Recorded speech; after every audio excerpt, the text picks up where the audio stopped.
మ్యాగజైన్కి స్వాగతం. ప్రముఖ దినపత్రికల్లో వస్తున్న వార్తల వెనక జరుగుతున్న పరిణామాలు ఒకసారి చూద్దాం. ఈనాడు చూస్తే చస్తేనే పరిహారం ఇస్తారా అన్నటువంటి ఒక కీలకమైనటువంటి వార్తని ప్రధానంగా హైలైట్ చేసింది. ఇందులో పోలవరం బాధితులకు సంబంధించినటువంటి ఫాలోఅప్ స్టోరీ అని చెప్పచ్చు. పోలవరం నిర్వాసిత కుటుంబాల ఆగ్రహం, ప్రాజెక్టు కోసం తప్పుకుంటే విలువే లేదనే ఆవేదన, వరదతో దిక్కుతోచని జనమంటూ గోదావరి నీటి మట్టం పెరగడంతో పోలవరం ముంపు బాధితులు నిరాశ్రయులయ్యారు. ఇళ్ళు సామాగ్రి వదిలేసి కొండలు గుట్టలెక్కి బిక్కుబిక్కుమంటున్నారు. అధికారులు తారసపడితే ఆక్రోశాన్ని వెలగక్కుతున్నారు. తమ త్యాగాలకు విలువే లేదా అంటూ నిలదీస్తున్నారు. దేవీపట్నం మండలంలోని పోసమ్మ గండి మీదుగా సోమవారం ఐటీడీఏ పీఓ ప్రవీణ్ ఆదిత్య వెళ్తుండగా బాధితులు ఆవేదన వ్యక్తం చేశారు. సొంతూరులో పుట్టి పెరిగి ఇప్పుడు ఇళ్ళు పొలాలు సర్వం కోల్పోయిన పునరావాస ప్యాకేజీ జాబితాలో తమను అర్హులుగా గుర్తించలేకపోవడం పైన ప్రశ్నించారు అంటూ మళ్ళీ తిరిగి రండి, నీరు తగ్గుతుందంటూ అధికారులు పదే పదే అదే మాట చెప్తున్నారు. ఎవరైనా చస్తేనే మాకు కష్టాలు పోతాయేమో, బతికి ఉండటం కంటే చస్తేనన్నా 50 లక్షలు ప్రకటిస్తారు, అంతే తప్ప బతికుండి త్యాగాలు చేసేవారికి ఏమి ఇవ్వరు. ఈ సీఎం గారు ప్రాజెక్టు కడుతున్నారంటే ఆనందంగా తప్పుకున్నాం, మరి మాకు ప్యాకేజీలు ఇవ్వరా, మా పార్టీ అని ఆనందంగా జగన్ని సీఎం చేశాం, ఇప్పుడు చూడండి ఊరెక్కడుంది, మేమెక్కడ ఉన్నాం, కొండెక్కి కూర్చోమంటారా, ఎందుకు మాకు ఈ అవస్థలు అంటూ నిలదీస్తున్నటువంటి ప్రజల గొంతుకని హైలైట్ చేసింది. ఇది ప్రధానమైనటువంటి అంశం. రాష్ట్ర ప్రభుత్వం ఓవైపున పోలవరానికి సంబంధించి పార్లమెంట్లో క్లియర్గా నిర్ణయం చెప్పింది. 2014 నాటి అంచనాల ప్రకారం, అప్పుడు రివైజ్డ్ బడ్జెట్ అంచనా ఏదైతే ఉందో ఆ డబ్బులే ఇస్తామంది. ఆ లెక్క ప్రకారం అయితే టోటల్గా 20,000 కోట్ల రూపాయల వరకు వస్తుంది. ఇప్పటికీ 11,000 కోట్లు ఈ ప్రభుత్వం ఇచ్చింది, ఇంకొక 9,000 కోట్లు ఇస్తుంది. మధ్యలో మార్చినటువంటి రివైజ్డ్ అన్నటువంటి పేరుతో ఒక్కసారిగా పెంచిన 55,000 కోట్లు ఇవ్వడానికి కేంద్ర ప్రభుత్వం సిద్ధంగా లేదు. 3,000 కోట్లు ఉండాల్సిన R&R ప్యాకేజీ 33,000 కోట్లని అంగీకరించడానికి కేంద్రం సిద్ధంగా లేదు. అలాంటప్పుడు ఏం చేస్తారు వీళ్ళు? ఇప్పుడు జగన్మోహన్ రెడ్డి గారు 15 లక్షలు ఒక్కొక్క కుటుంబానికి ఇస్తానని అప్పట్లో ప్రకటించారు, ప్లస్ వాళ్ళకి ఇల్లు అది ఇస్తామన్నారు. ఇప్పుడు అదే చెయ్యాలంటే కనుక ఈ కొత్త లెక్కల ప్రకారం వచ్చిన 1,00,000 మందికి తలా 10 లక్షల రూపాయలు ఇవ్వాలంటే ఎంత అవుద్ది? అంటే అంతకుముందు 49,000 దాకా, ఇప్పుడు దాదాపు 1,00,000 మంది దాకా. 1,00,000 మందికి తలా 10 లక్షల రూపాయలు ఇచ్చి ప్లస్ ఈ సిస్టమ్ అంతా జరగాలంటే ఏ కోణంలో అవుతుంది అనేటువంటిది ఇక్కడ ప్రధానమైనటువంటి అంశం. అదే ఈ మొత్తం వ్యవహారంలో కీలకం. వార్తల పరంగా కూడా ఆ అసలుదే లెక్క కట్టట్లేదు ఏ పేపరు ఏ ఛానల్ కూడా. ఆ కొత్తగా వచ్చింది, ఇప్పుడు వీళ్ళు తిట్టేది ఇవన్నీ రాసుకొస్తున్నారు, కానీ కొత్తగా వచ్చిన ఆ 50,000 బాధితులు ఎవరు, కొత్తగా వచ్చినటువంటి 3 భూమి ఎక్కడి నుండి వచ్చింది అన్నటువంటిది మాత్రం ఒక్కళ్ళు రాయట్లేదు. జనాల్ని రెచ్చగొట్టడానికి మాత్రం ప్రొజెక్ట్ చేస్తూ ఉన్నారు తప్పించి చిత్తశుద్ధితో వాళ్ళు కూడా ఆ వార్త అయితే రాయట్లేదు. కేంద్రం ఇచ్చినా రాష్ట్రం ఇచ్చినా జనం సొమ్మె ఇచ్చేది, దొంగలకు ఇవ్వాల్సిన పని లేదు. ఆ దొంగలు ఎవరన్నది తేల్చడం మానేసి మిగతా వార్తలు మాత్రం అవసరం. మిగతా వార్తలు రాయాలి, బాధితుల వార్తలు రాయాలి, దాంతోపాటు దొంగ బాధితుల వలన అసలు బాధితులు ఇబ్బంది పడుతున్నటువంటి అంశాన్ని కూడా రాస్తే ఇంకా మర్యాదగా ఉంటుంది. బట్ అలాగా అవసరమా లేదా అన్నటువంటి ఇక ప్రభుత్వ పత్రికలకు సంబంధించినటువంటి వ్యవహారం. ఇకపోతే మరొక కీలకమైనటువంటి విషయం, కృష్ణానదిలో భూకంపం. ఇది చాలా సంచలనాత్మకమైన అంశం. శ్రీశైలం డ్యాంకి ఎగువన 44 కిలోమీటర్ల దూరంలో కేంద్రం, వణికిన నల్లమల అటవీ ప్రాంతం. భూకంప లేఖనిపై 3.7 మ్యాగ్నిట్యూడ్గా నమోదు. నల్లమల అటవీ ప్రాంతం సోమవారం వేకువజామున 5 గంటల సమయంలో వణికిపోయింది. శ్రీశైలం జలాశయానికి పడమర వైపు 44 కిలోమీటర్ల దూరంలో, నాగర్ కర్నూలు జిల్లా కొల్లాపూర్కు తూర్పున 18 కిలోమీటర్ల దూరంలో, భూ ఉపరితలానికి 7 కిలోమీటర్ల లోతున కృష్ణానదిలో భూకంప కేంద్రాన్ని గుర్తించినట్టు హైదరాబాద్లోని జాతీయ భూభౌతిక పరిశోధన సంస్థ వెల్లడించింది. ఆ ప్రాంతంలో కొన్ని సెకండ్ల పాటు భూమి కంపించిందని, భూకంప లేఖనిల్లో దీని తీవ్రత 3.7గా నమోదైనట్లు ఎన్జీఆర్ఐ ప్రధాన శాస్త్రవేత్త నగేష్ చెప్పారు. అచ్చంపేట పట్టణం, కొల్లాపూర్, లింగాల, ఆమ్రాబాద్, పధర, ఉప్పదొంతల, బల్కూరు మండలాలతో పాటు శ్రీశైలం సమీప గ్రామాల ప్రజలు భయాందోళనకు గురయ్యారు. కొన్ని ఇళ్లలోని వంట పాత్రలు, గిన్నెలు, డబ్బాలు, బొమ్మలు కింద పడ్డాయి. కొన్ని ప్రాంతాల్లో 4 సెకన్లు, మరికొన్ని చోట్ల 3 సెకన్లు ప్రభావం చూపిందని స్థానికులు తెలిపారు. జలాశయం వద్ద పరిస్థితిపైన అధికారులు ఆరా తీశారని ఇక్కడ కీలకమైంది. శ్రీశైలం జలాశయం వద్ద పరిస్థితుల మీద అధికారులు ఆరా తీసినట్టు తెలిసింది. డ్యామ్ భూగర్భ గ్యాలరీతో పాటు ఈగల పెంటలో భూ ప్రకంపనలు గుర్తించే 2 సెన్సార్లు ఉన్నాయి. ప్రకంపనలు అది వెంటనే గుర్తించి హైదరాబాద్లోని ఎన్జీఆర్ఐకి సంకేతాలు పంపాయి. ఎన్జీఆర్ఐ అధికారులు ప్రకంపనల తీవ్రతను శ్రీశైలం డ్యామ్ అధికారులకు పంపించారు. ఇక్కడ రాతి పొరల్లో ఒత్తిడే కారణం అంటూ, భూకంపం వల్ల ఎలాంటి ప్రమాదం వాటిల్లకపోవడంతో శ్రీశైలం ఆనకట్టకు పెద్ద ముప్పు తప్పినట్టయింది. ఆనకట్ట నిర్మించినప్పటి నుండి ఈ ప్రాంతంలో భూకంపాలు రావడం ఇదే మొదటిసారని శాస్త్రవేత్తలు చెబుతున్నారు. కారణాలపైన అధ్యయనం చేస్తున్న అధికారులు ఆత్మకూరు ఫాల్ట్ కారణమని అంచనా వేస్తున్నారు. అక్కడ భూమిలోని రాతి పొరల్లో ఏర్పడిన ఒత్తిడి భూకంపానికి దారితీసి ఉంటుందని శాస్త్రవేత్త నగేష్ అన్నారు. ఒక్కసారే భూమి కంపించిందని, ఇది చిన్నదే అయినందున ఆందోళన అవసరం లేదన్నారు. ఆనకట్ట దక్షిణం వైపు 1-2 సార్లు ప్రకంపనలు గతంలో వచ్చినా అవి చాలా చిన్నవని పరిశోధకులు తెలిపారు. ప్రస్తుతం జలాశయంలో నీటి నిల్వ పెరుగుతోంది. ప్రవాహాల కారణంగా భూగర్భంలోని పగుళ్లలో సర్దుబాటులో భూమి కంపిస్తుంది. దీన్నే టెక్టానిక్ ఎఫెక్ట్ అని అంటారని, ఇలాంటి సందర్భాల్లో ఎక్కువసార్లు భూమి కంపిస్తుంటుందని శాస్త్రవేత్తలు చెబుతున్నారు. పులిచింతల్లో గత ఏడాది జనవరి నుంచి నవంబర్ వరకు ఇలాంటి ప్రకంపనలు ఎన్జీఆర్ఐ శాస్త్రవేత్తలు గుర్తించారు.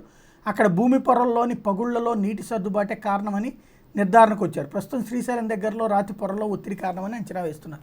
అంటే భయపడాల్సినటువంటి అవసరం లేదన్నటువంటి విషయం ఇక్కడ ప్రధానంగా హైలైట్ చేసినటువంటి పరిస్థితి. అలాగే లీకులతో సొరంగంలోకి నీళ్లు అంటూ ఒకటి ఫోటోతో సహా ఒక మంచి వార్తను హైలైట్ చేశారు.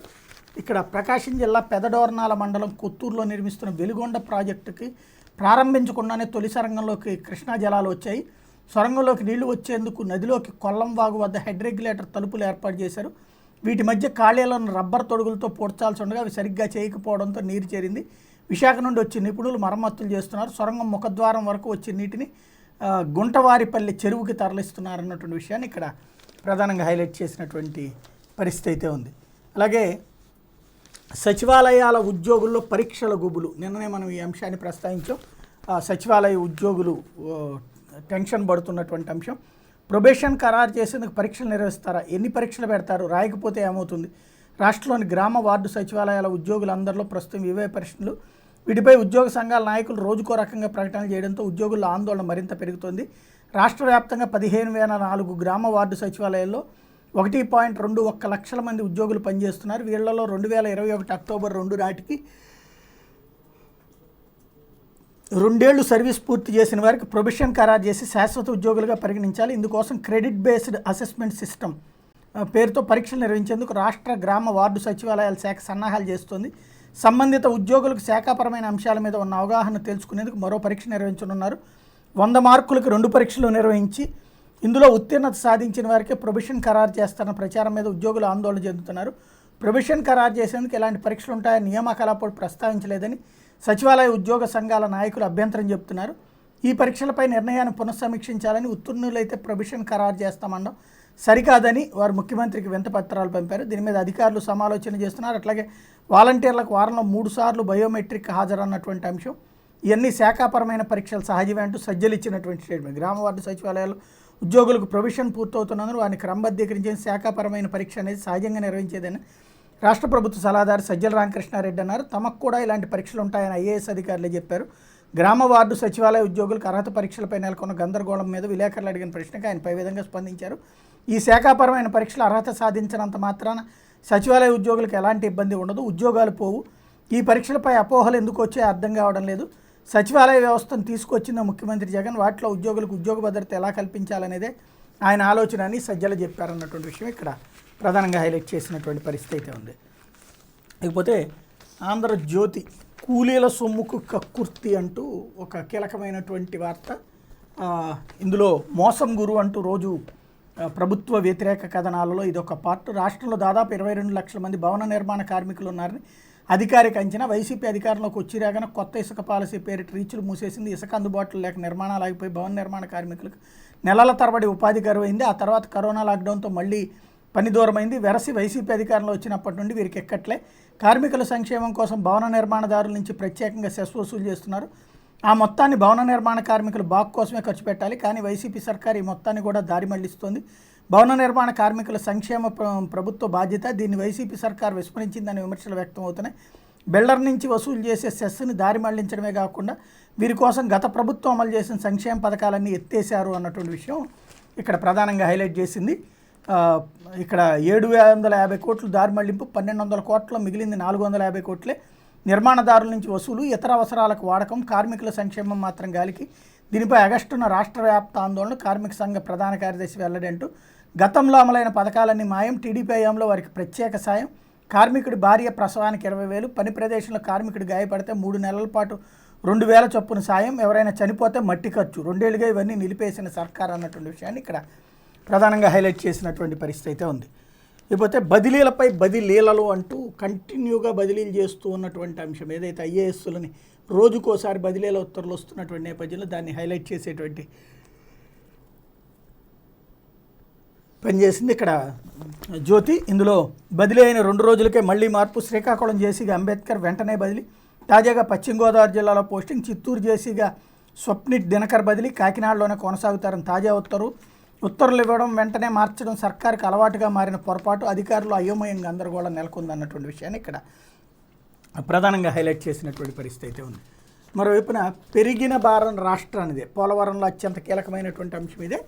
పోలవరం పై తేల్చిన కేంద్ర ప్రభుత్వం 2013-14 అంచనా 20,398 కోట్లకే పరిమితమన్న కేంద్రం. రాజ్యసభలో విజయసాయి ప్రశ్నకు మంత్రి షెకావత్ జవాబు అంటూ ముందే చెప్పిన ఆంధ్రజ్యోతి పోలవరం ప్రాజెక్టు అంచనా వ్యయం మీద కేంద్రం తేల్చేసింది. 2013-14 అంచనా వ్యయం 20,398.61 కోట్లకే పరిమితం అవుతామని, ఆ తర్వాత పెరిగే అంచనా వ్యయాన్ని రాష్ట్ర ప్రభుత్వమే భరించాలంటూ కుండబద్దలు కొట్టింది. తద్వారా పోలవరం సాగునీటి ప్రాజెక్టు 2017-18 అంచనా వ్యయం 55,658 కోట్లకు గాను సవరించిన అంచనా వ్యయం 47,725 కోట్లకు కానీ కేంద్ర ప్రభుత్వం బాధ్యత వహించాలని పరోక్షంగా తేల్చి చెప్పింది.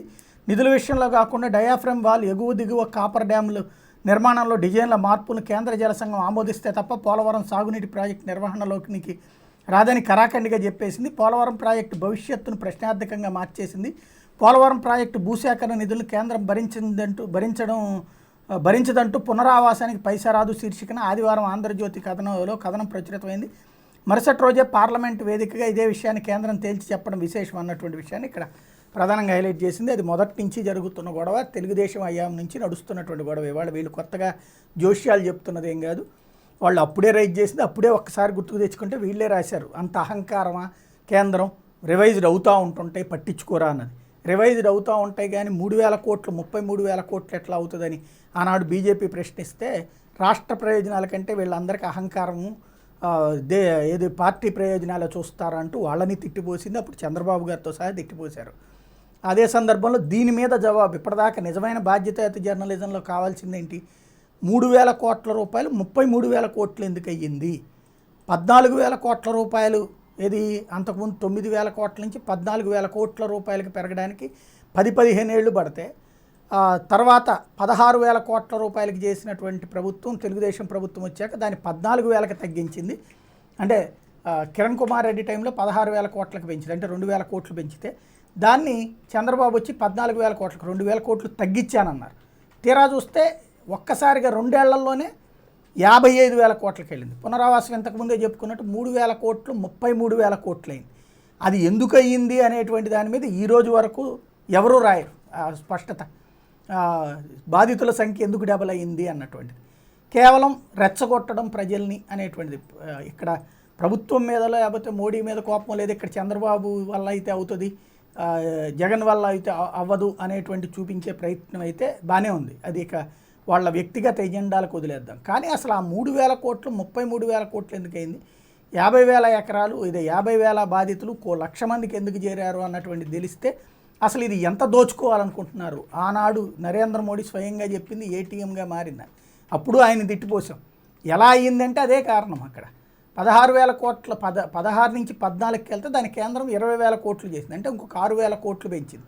కాకుండా 55,000 కోట్లు అంటే 33,000 కోట్లు ఎట్లా పెరుగుతుంది అన్న పాయింట్ దగ్గరనే ఎవరి దగ్గర సమాధానం లేదు. కేవలం ప్రజల్ని రెచ్చగొట్టడానికి కన్ఫ్యూజ్ చేయడానికి మాత్రమే జరుగుతున్నటువంటి ప్రయత్నం ఈ రోజు వరకు అదే నడుస్తున్నటువంటి వ్యవహారం అయితే కనబడుతుంది.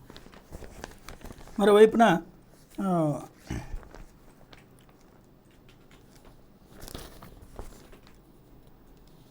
24 గంటల్లో 28 టీఎంసీలు అంటూ ఇక్కడ శ్రీశైలానికి భారీ వరద, 872 అడుగులకు నీటి మట్టం, జూరాలకి 3.5 లక్షల క్యూసెక్కుల వరద, 538 అడుగులకు నాగార్జున సాగర్ అంటూ శ్రీశైలం డ్యాంలోకి భారీగా వరద నీరు చేరుతోంది. ఆదివారం ఉదయం 6 గంటల నుంచి 24 గంటల వ్యవధిలో 28 టీఎంసీల నీరు వచ్చి చేరింది. ప్రాజెక్టు 3.74 లక్షల క్యూసెక్కుల ప్రవాహం వస్తుంది. వరద ఇలాగే కొనసాగితే మరో 3 రోజుల్లో డ్యామ్ గేట్లు ఎత్తివేసే అవకాశం ఉంది. పూర్తిస్థాయి నీటి మట్టం 885 అడుగులు కాగా సోమవారం రాత్రి 872 అడుగులకు చేరింది.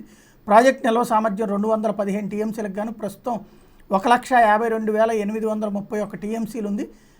కాగా 152 టీఎంసీలు ఉంది.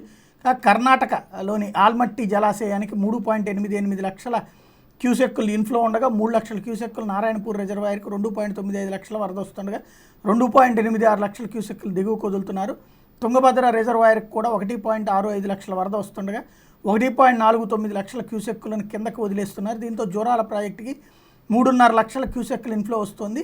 35 గేట్లను ఎత్తి 3.18 లక్షల క్యూసెక్కులు కిందకు పంపుతున్నారు అన్నటువంటి విషయాన్ని ఇక్కడ ప్రధానంగా హైలైట్ చేసినటువంటి పరిస్థితి అయితే స్పష్టంగా కనబడుతుంది. ఇక్కడ 215 టీఎంసీలకు గాను 152 టీఎంసీలు ఉంది. ఇక్కడ అది పూర్తయితే కనుక వదిలిపెట్టేది. అయితే ఇక్కడే తేలాల్సింది ఏంటంటే పోతిరెడ్డిపాడుకి నీళ్ళని రిలీజ్ చేస్తున్నారా లేదా, ఎందుకంటే ఇలాగ నీళ్ళు ఎక్కువ ఉన్నప్పుడే కదా పోతిరెడ్డిపాడుకి లిఫ్ట్ చేయాల్సింది, చేస్తున్నారా లేదా అన్నటువంటిది ఇక్కడ ప్రధానమైనటువంటి అంశం. పోతే సాక్షి పెగసెస్ సెగలు అంటూ ఒక వార్తని హైలైట్ చేసింది. బీజేపీ వ్యతిరేక ఇష్యూల వైపుకి టర్న్ అవుతున్నటువంటి దానికి లెక్క ఇది. సాక్షి పాలసీ అంటే వైసీపీ పాలసీ అని చెప్పచ్చు. హ్యాకింగ్ గుట్టురట్టు చేసేందుకు 2 మాజీ జడ్జీలతో కమిషన్. బెంగాల్ సీఎం మమత ప్రకటన. ద్విసభ్య కమిషన్లో justice Jyotirmay Bhattacharya, justice Madan Bhimrao. BJP వ్యతిరేక పక్షాలను ఏకం చేసేందుకు 5 రోజులు ఢిల్లీ పర్యటన అంటూ ఇక్కడ విచిత్రమైనటువంటి దాన్ని హైలైట్ చేసింది. రాష్ట్ర ప్రభుత్వం కేంద్రం మీద దర్యాప్తు చేసుద్దా? ఎక్కడన్నా మాజీ న్యాయమూర్తులు ఎక్కడన్నా ఏమన్నా ఇలాంటి దర్యాప్తు చేసామని తెలుస్తారా? ఎవడో ఒకడు వెబ్సైట్లో రాసుకున్న వార్త ఆధారంగా వీళ్ళు ఈ మాజీ జడ్జీలు ఏం చేస్తారు, ఎవరిని అడుగుతారు, ఏం తేలుస్తారు? ఓ రాష్ట్ర ప్రభుత్వం కేంద్ర ప్రభుత్వం మీద దర్యాప్తు చేయడం అనేది ఉంటుందా? ఇలాంటి సిల్లీ పనులు చేస్తే ఇంత పెచ్చతనం ఎవరికన్నా ఉంటుందా అన్న రాయడం మానేసి ఇదేదో అద్భుతమని రాసుకున్నారు అంటే వీళ్ళ విచక్షణకు వదిలేయాలి. సాక్షికి కూడా అంటే యాంటీ మోడీ కాన్సెప్ట్ని ప్రమోట్ చేసేటువంటి క్రమంలో నేల విడిచి సాము చేస్తుంది అనుకోవాలేమో. ఆ వార్త రాయాలి. అసలు అతి తెలివితేటలు ప్రదర్శిస్తున్న మమతా బెనర్జీ ఏదో ఒక సెంటిమెంట్ రాజేసేయాలి. ఏది తొడలు కొట్టడాలు లేకపోతే అది చేస్తాం ఇది చేస్తాం అనేటువంటి ప్రగల్భపు ప్రకటనల కోసం చేసే బిల్డప్ తప్పించి ఇక్కడ ఏమీ లేదు. దాన్ని ఒక అద్భుతమైనటువంటి సీన్ కింద క్రియేట్ చేసేటువంటి ప్రయత్నం తప్పించి మరొకటేం లేదు. ఇకపోతే 2205 కోట్లతో రోడ్లకు మరమ్మతులు. మనం గత కొన్ని రోజుల నుండి ప్రశ్నిస్తున్న రోడ్ల దారుణాలను గురించి పట్టించుకునే ప్రభుత్వం. అట్లాగే తెలుగుదేశం పార్టీ దీని మీద చేసిన నిరసనలు చాలా బాగున్నాయి అన్నటువంటి అంశం కూడా మొన్నే ప్రస్తావించుకున్నాం. ఇప్పుడు 2205 కోట్లతో రోడ్లకు మరమ్మతులు చేస్తున్నామంటూ రోడ్డు భవనాల శాఖ ముఖ్య కార్యదర్శి కృష్ణబాబు స్టేట్మెంట్. ఇందులో 6400 కోట్లతో మండల కేంద్రాల నుంచి జిల్లా కేంద్రాలకు 2 లైన్ల రహదారులు, అలాగే 8970 కిలోమీటర్ల మేర ప్రాధాన్యత క్రమంలో పనులు, వర్షాకాలం తర్వాత రోడ్లకు మరమ్మతులు. ఈలోగానే రాజకీయ లబ్ధికి విపక్షాలు ఆరాటం అంటూ రాజకీయ నాయకుల స్టేట్మెంట్, అధికారుల స్టేట్మెంట్లు రాజకీయ నాయకులు ఇస్తూ ఉంటారనడానికి ఇది ఒక సాక్ష్యం అనమాట. ఎందుకంటే ఇప్పుడు ముందు గుంటలు పడినవన్నీ మొర్రు అని చెప్పి జనం మొత్తుకుంటుంటే వర్షాకాలం అయ్యాక మరి ఇంతకాలం ఎండాకాలంలో ఏం చేసాం మనం? వర్షాకాలం అయ్యాక చేస్తామంటే అప్పుడు మళ్ళీ 3-4 నెలలు అయిపోయినట్టే. ఇంకా అప్పుడు చేస్తున్నట్టు అవుతుందా? సరిగ్గా ఎండాకాలంలో చేస్తే వర్షాకాలంలో ఆ నీళ్లు నిలవకుండా ఉంటుంది, ఆ గుంటలు పెద్దవి కాకుండా ఉంటాయి, బాగుండి ఉండేది రోడ్లు. ఇప్పుడు నాశనం అయిపోయి సర్వనాశనం అయిపోయి జనాలు గిలగిల్లాడుతూ ఉంటుంటే మళ్ళీ అధికారి అయినటువంటి ఐఏఎస్ అధికారి వచ్చి దాన్ని రాజకీయ స్టేట్మెంట్లు ఇవ్వడం అన్నది ఇక్కడ విచిత్రమైనటువంటి అంశం. ఇకపోతే 1 కోటి అందింది రాజా, ఇంకా 10 కోట్లు ఇవ్వాలి. ఇది మరొక కీలకమైన సంచలనమైనటువంటి వార్త. రఘురామ, టీవీ5 నాయుడు హవాలా లావాదేవీ, 1 మిలియన్ యూరోల బదిలీ జరిగినట్టు పక్కా ఆధారాలు. పిఎంఎల్, ఫెమా చట్టాల ఉల్లంఘనపై సిబిఐతో విచారించాలి. ప్రధాని మోడీ ఆర్థిక మంత్రికి వైఎస్ఆర్సీపీ ఎంపీల ఫిర్యాదు.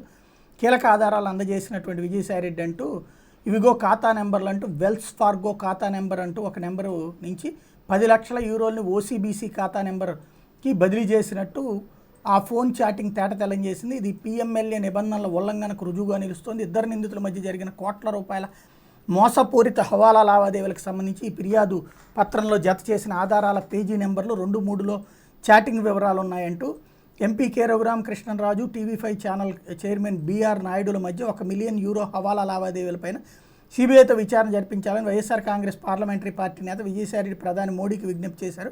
ఈ వ్యవహారంలో పిఎంఎల్ఏ, ఫెమా ఉల్లంఘనలు జరిగాయని ఆధారాలతో సహా ప్రధాని మోడీకి లేఖ రాశారు. తనకు ఇప్పటి వరకు 1 కోటి రూపాయలు మాత్రమే ఇవ్వగా ఇంకా 10 కోట్ల రూపాయలు చెల్లించాల్సి ఉందంటూ రఘురామకృష్ణరాజు చాటింగ్లో బీఆర్ నాయుడుతో పేర్కొనడం ఫిర్యాదులో జత చేసిన ఆధారాల పేజీ నెంబర్ 4లో వివరంగా ఉంది. పార్టీ లోక్సభ పక్ష నేత పివి మిథున్ రెడ్డి సహా 15 మంది ఎంపీల సంతకాలతో కూడిన ఫిర్యాదు లేఖ ప్రతిని వైఎస్ఆర్ కాంగ్రెస్ ఎంపీల బృందం సోమవారం సాయంత్రం కేంద్ర ఆర్థిక మంత్రి నిర్మలా సీతారామన్కి అందజేసింది. లేఖలో వివరాలు ఇలా ఉన్నాయి. శాస్త్రీయంగా నిర్ధారణ, ఎంపీ రఘురామకృష్ణరాజు, బీఆర్ నాయుడు మధ్య చట్టాలను ఉల్లంఘిస్తూ జరిగిన అక్రమ లావాదేవీ, మనీ లాండరింగ్పై ఆంధ్రప్రదేశ్ పోలీసులు కీలక సాక్ష్యాధారాలు సేకరించారు.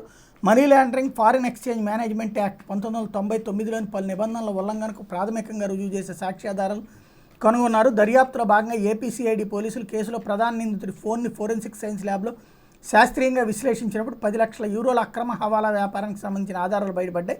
ఈ మేరకు ఆంధ్రప్రదేశ్ రాష్ట్ర forensic science lab AP NFSL assistant director ఇచ్చిన నివేదికను కూడా ఈ ఫిర్యాదుతో జతపరిచాం. అంగడియా క్రిమినల్ కేసు నెంబర్ 12/2021 విచారణ సందర్భంగా ఫోరెన్సిక్ సైన్స్ ల్యాబ్లో నిందితులు వస్తువులు విశ్లేషించి 1 మిలియన్ యూరోల మేరకు హవాలా లావాదేవీ జరిగినట్టు ఏపీసీఐడి పోలీసులు గుర్తించారు. హవాలా లావాదేవీకి రుజువుగా అంగడియా అనే ప్రస్తావన రఘురామకృష్ణరాజు, బీఆర్ నాయుడు మధ్య సాగిన సంక్షిప్త సందేశాల సంభాషణ ఉంది. ఓసీబీసీ ఖాతా నుంచి 1 మిలియన్ యూరోలు వెల్స్ ఫార్గో ఖాతాకు బదిలీ అయినట్టు ఈ సంభాషణ తేటతెల్లం చేస్తుంది. ఇది మనీ లాండరింగ్కి రుజువు చేస్తోంది. లావాదేవీ 3 అని చేసిన ప్రస్తావన హవాలా కింద ఇచ్చిన కోట్ల రూపాయల గురించి వెల్లడిస్తుండగా మిగిలినవి 1 రోజు అనంతరం ఇస్తారని ఇచ్చిన హామీగా గుర్తించవచ్చు. 1వ నెంబర్ నిందితుడిగా ఉన్న రఘురామకృష్ణరాజుకు 2వ నెంబర్ నిందితుడిగా ఉన్న బీఆర్ నాయుడు మొత్తం 11 కోట్ల మేర లావాదేవీల్లో కోటి చెల్లించినట్టు పేజీ నెంబర్ 4లో ఉంది. వ్యవహారాన్ని పేజీ నెంబర్ 5లో పేర్కొన్న మిలియన్ యూరో బదిలీ ప్రస్తావనలోనూ గమనించవచ్చు. విదేశాలకు పరారీ కాకుండా నిరోధించండి అంటూ నిందితులైన రఘురామకృష్ణరాజు, బీఆర్ నాయుడుల మీద పిఎంఎల్ఏ ఫెమా చట్టాల కింద కేసు నమోదు చేసిన సిబిఐ విచారణకు ఆదేశించాలని ప్రధానిని విజయసాయిరెడ్డి కోరారు. నిందితులు విదేశాలకు పారిపోకుండా తగిన చర్యలు తీసుకోవాలని, కస్టడీలోకి తీసుకుని అనుమానాస్పద లావాదేవీలను వెలికి తీసేలా ఆదేశించాలన్నారు. సిఐడి రాసిన లేఖను జతపరిచిన ఎంపీలంటే వ్యవహారంలో మనీ లాండరింగ్కి సంబంధించి అనుమానాస్పద లావాదేవీలను వివరిస్తూ ఎన్ఫోర్స్మెంట్ డైరెక్టరేట్ సిఐడి రాసిన లేఖను సంభాషణలో ప్రధానికి పంపిన ఫిర్యాదులో విజయసాయిరెడ్డి జోడించారు.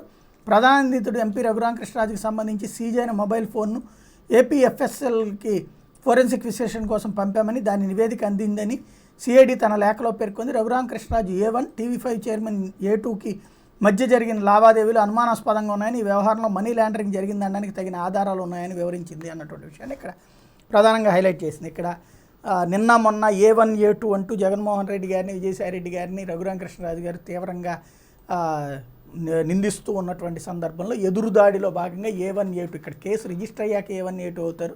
ఇందులో ఫెమా యాక్ట్ కింద ఏమి కేసు రిజిస్టర్ కాలేదు. కానీ ఇక్కడ A1, A2 అంటూ రాసుకుంటూ వచ్చారంటే ఆ కోపాన్ని తీర్చుకున్నట్టు కనబడుతుంది. ఓవరాల్గా చూస్తే ఇది మిగతా పత్రికలు వాస్తవంగా ఇది నిన్న సాయంత్రమే రిలీజ్ చేసింది గవర్నమెంట్. ఇది వైసీపీ ఎంపీలు అక్కడ లెటర్ ఇవ్వటము, ఈవెన్ నిర్మలా సీతారామన్ని కలిసి మరీ కంప్లైంట్ ఇచ్చి వచ్చారు వాళ్ళు.